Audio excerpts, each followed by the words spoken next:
Jika seseorang sudah ingin menjumpai wujud Allah, zat Allah, dan mengaku-ngaku, bahkan ada yang mengaku ketemu, maka itu perlu dipertanyakan. Karena waktu lalu saya itu ada yang bertanya seperti itu, terus saya pikir wah pasti ini nyeleneh nanti. Akhirnya beliaunya keluar, indah jalur. Memang banyak tipuan-tipuan dalam perjalanan.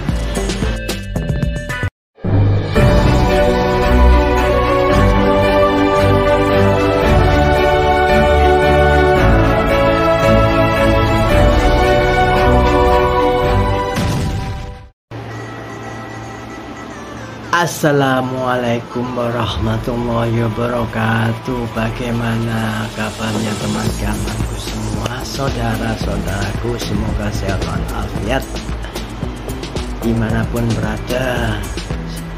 Kali ini kita membahas seperti yang saya sampaikan waktu lalu, Allah itu tidak bisa diserupakan, laisa kamitslihi syai'un.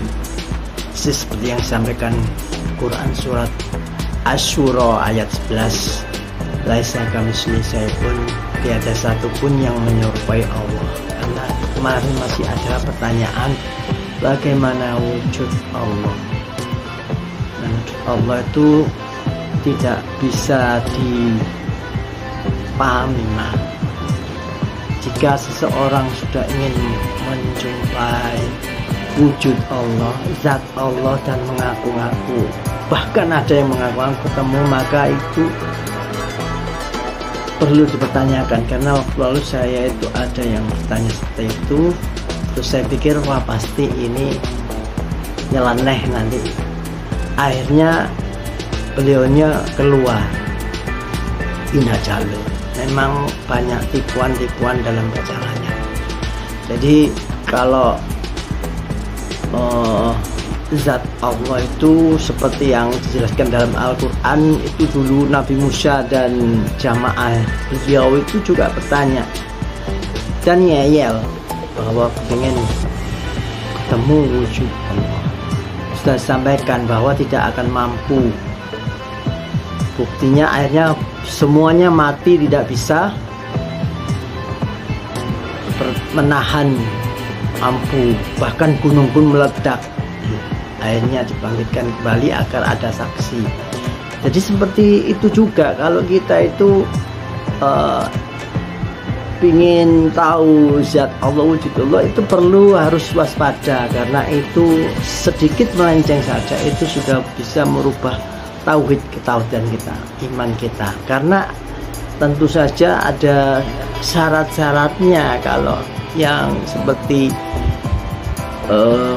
ngaku bertemu dengan zat Allah ya, karena menurut saya itu ada di dalam surat Al-Quran surat Al-Isra ayat 1, subhanalladzi asra bi abdihi lailam minal masjidil haram ilal masjidil aqsal ladzi barakna, dan seterusnya, yang mengatakan Maha suci Allah yang mampu memperjalankan hambanya pada suatu malam dari Masjidil Haram ke Masjidil Aqsa.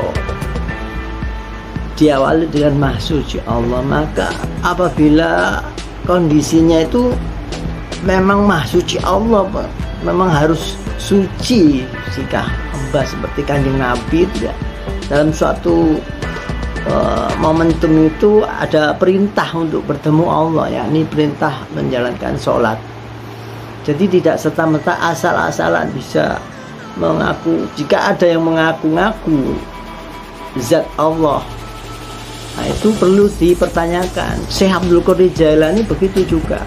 Ada yang mengaku dibebaskan, beliau dibebaskan dari sholat dan mengaku bahwa saya Allah, kamu bebas sholat. Wah, sudah pasti ini adalah iblis yang mengaku-ngaku.